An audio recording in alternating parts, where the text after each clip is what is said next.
Hi everyone, welcome to our Protein and Fat Metabolism Study Guide presentation. First step is protein metabolism. Amino acids are the building blocks of proteins. After protein digestion, amino acids are absorbed across the intestinal brush border membrane. To do this, sodium binds the amino acid transporter. The binding of the sodium to the amino acid increases the carrier's affinity for the amino acid, which then binds to the carrier. A sodium amino acid cotransporter forms. Next, a conformational change in the complex occurs and results in delivery of the sodium and amino acid into the cytosol of the intestinal cell. After that, sodium is pumped out of the cell by sodium-potassium ATPase. After that, amino acids are then delivered via facilitated transporter into the portal vein. Vitamin B6 plays a very important role in amino acid metabolism. Its active form, pyridoxal phosphate, or PLP for short, allows for transamination reactions to occur. Transamination reactions are responsible for the synthesis of non-essential amino acids from essential amino acids. Branched-chain amino acids, also known as BCAAs, are distinguishable from other amino acids because they have an alphalytic side chain with a branch. The branch consists of a central carbon atom bound to 3 or more carbon atoms. The 3 branch-chain amino acids are valine, leucine, and isoleucine, which are also essential amino acids. The goal of the glucose-alanine cycle is to create a higher production of ATP from glucose in tissues. To do this, pyruvate is formed in the sarcoplasm of the muscle cells during exercise. Pyruvate binds with amino groups to produce alanine. Alanine transports amino nitrogen to the liver.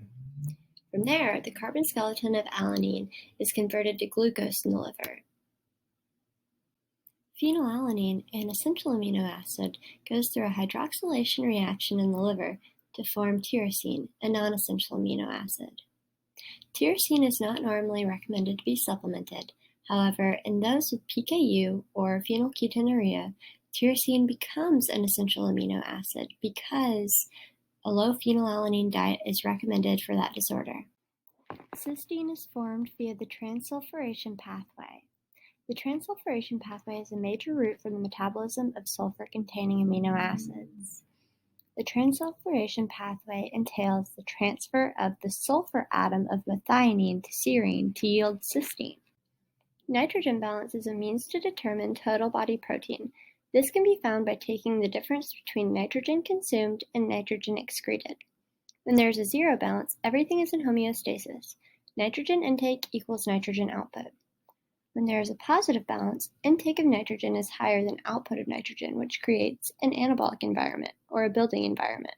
This can typically be seen in pregnancy. When there is a negative balance, output of nitrogen is higher than the intake of nitrogen. This is symbolic of muscle wasting or a catabolic environment. This can typically be seen during periods of starvation. Nitrogen balance can be found by using this formula. First, you take the protein intake in grams divided by 6.25. Next, you subtract the addition of UN plus 2 grams, where UN equals urinary nitrogen, and the 2 grams accounts for fecal and insensible nitrogen losses. Whereas nitrogen balance is a means to determine total body protein, the biologic value is the measure of how much nitrogen is retained in the body for maintenance and growth rather than absorbed. The biologic value is a means to assess protein quality. Foods that have a high biologic value are listed here on the left and pictured on the right. Foods with a high biologic value are considered to provide amino acids consistent with the body's needs. Eggs have a biologic value of 100%. This means that 100% of the nitrogen absorbed from egg protein is retained. Net protein utilization, or NPU, is another measure of protein quality. Net protein utilization measures retention of food nitrogen consumed rather than retention of food nitrogen absorbed. On the right is the NPU formula, where I is intake of nitrogen, F equals fecal nitrogen, F sub 0 is endogenous fecal nitrogen, U is urinary nitrogen, and U sub 0 is endogenous urinary nitrogen. Proteins of higher quality typically cause a greater retention of nitrogen than poor quality proteins, and thus have a higher NPU. Low and high NPU tell us about a protein source's quality. Protein synthesis occurs via translation and transcription. Translation occurs in the ribosome. In translation, mRNA reads the instructions, and tRNA brings the correct sequence of amino acids to the ribosome. Transcription takes place in the nucleus. In transcription, the base sequence in a single strand of DNA is used to specify a complementary sequence of bases in an mRNA protein. Protein degradation, also known as catabolism, is the process by which molecules are broken down to release energy. The first step of protein catabolism is transamination. In transamination, essential amino acids are broken down to form certain non-essential amino acids. Deamination is the next step. Deamination reactions remove an amino group and release it as ammonia. Step 3. Ammonia is removed from the body via the urea cycle.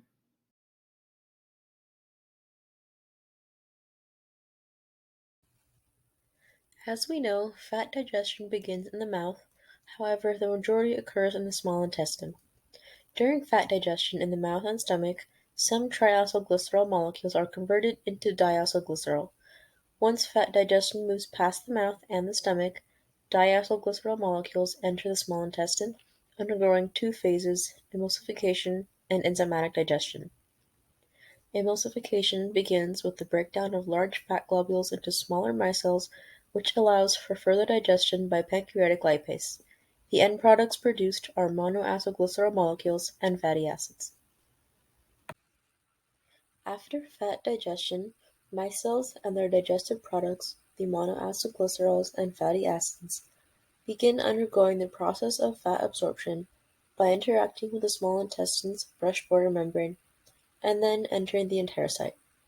After diffusing into the enterocyte, short-chain fatty acids, which are less than 10 to 12 carbons in length, are then absorbed into portal circulation. Micelles are water-soluble lipid digestion products and are a mixed combination of lipids and bile acids. They are formed in the emulsification step of fat digestion. In micelle formation, bile salts bind and react with large fat globules, creating emulsion droplets. Once emulsion droplets are formed, colipase must bind with pancreatic lipase and then together bind to the emulsion droplets. The binding of pancreatic lipase to the emulsion droplets breaks them down into monoacylglycerol and diacylglycerol molecules. The bile salts continue to bind on these products to form smaller micelles, which can then undergo absorption. Cholesterol is found both in our cells and in animal food products. In the digestion phase, cholesterol esterase hydrolyzes cholesterol esters, freeing the cholesterol. During absorption, the free cholesterol is formed into smaller micelles, re-esterified, and then incorporated into chylomicrons to be taken up by the liver. Cholesterol coming from bile combines with cholesterol from the diet, and 50% of this is then absorbed and the other half is excreted. Lipogenesis is fatty acid synthesis occurring in the liver and adipose tissue. Lipogenesis is essentially the reverse of beta oxidation, where the fatty acid chain is lengthened by 2 carbons. This process contains 4 steps, which are condensation, reduction, dehydration, and reduction, and occurs in the cytosol. Prior to the first step of lipogenesis, acetyl-CoA must be converted to activated malonyl-CoA. To begin the priming phase, acetyl-CoA is shuttled from the mitochondria to the cytosol via the citrate shuttle. Acetyl-CoA joins with oxaloacetate to form citrate, which is then transported to the cytosol by tricarboxylate translocase. Citrate in the cytosol breaks down into acetyl-CoA and oxaloacetate. Acetyl-CoA can now undergo the priming phase of lipogenesis. This is also known as the rate-limiting step and is also an irreversible reaction. Once the priming step is complete, the 4 steps of lipogenesis can begin. It is important to note that the two reduction reactions of lipogenesis require NADPH. Lipoproteins and chylomicrons are two components involved in lipid transport. Lipoproteins are complex particles that carry fats and proteins in the body, while chylomicrons are vesicles that contain cholesterol and triacylglycerol molecules that transports and delivers lipid components through circulation and various tissues. There are four types of lipoproteins: VLDL, which is very low density lipoprotein; IDL, which is intermediate density lipoprotein; HDL, which is high density lipoprotein; and LDL, which is low density lipoprotein. VLDL is produced in the liver and is converted into IDL and then LDL by releasing lipid components. Looking at the lipid components of each lipoprotein, HDL contains mostly protein and phospholipid, while LDL contains primarily cholesterol. HDL carries cholesterol to the liver where it can be removed, and LDL carries cholesterol directly to the arteries. Prior to undergoing beta oxidation, a free fatty acid must be liberated from a triacylglycerol in the adipocyte. This process is known as lipolysis, which is the breakdown of triacylglycerol molecules into glycerol and fatty acids. To begin lipolysis, hormones such as glucagon, epinephrine, or adrenocorticotropic hormone, also known as ACTH, must bind to a receptor on the adipocyte. Next, ATP is hydrolyzed to cAMP. cAMP promotes the activation of protein kinase, which then activates triacylglycerol lipase by phosphorylation. Once triacylglycerol lipase is activated, it can now convert triacylglycerol into diacylglycerol by cleaving an ester bond. Diacylglycerol lipase continues to cleave an ester bond, converting diacylglycerol into monoacylglycerol. Lastly, monoacylglycerol lipase cleaves another ester bond of the remaining fatty acid, leaving the glycerol backbone and allowing the free fatty acids to enter circulation. Two hormones involved in fat metabolism are growth hormone and glucagon.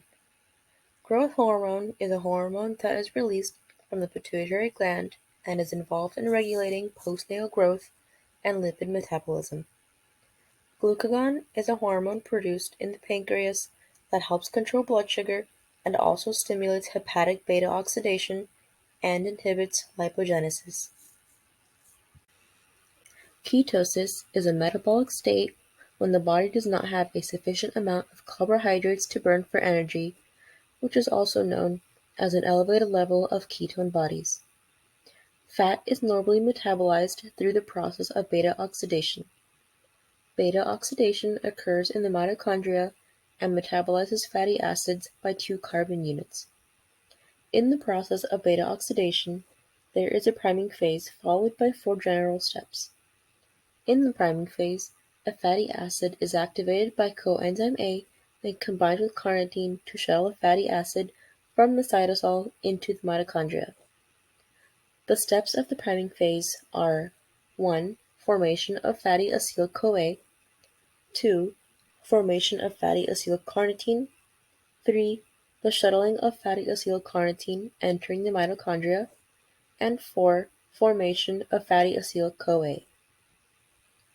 Once the priming phase is complete, the 4 steps of beta oxidation can occur.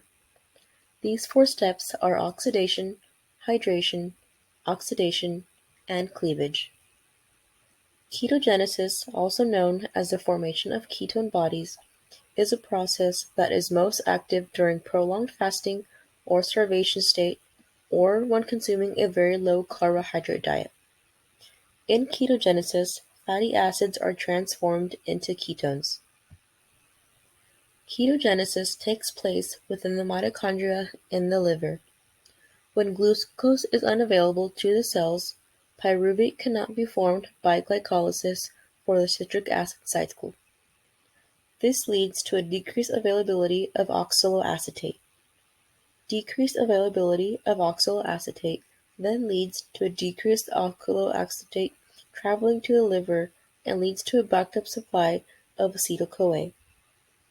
Ketogenesis helps to reduce the buildup of acetyl-CoA entering the citric acid cycle by converting it into ketones.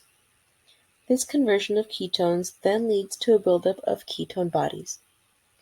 The three types of ketone bodies are acetoacetate, beta-hydroxybutyrate, and acetone. Ketone bodies are formed in the liver and are oxidized in skeletal muscle and the heart. They can be used by the brain under starvation conditions.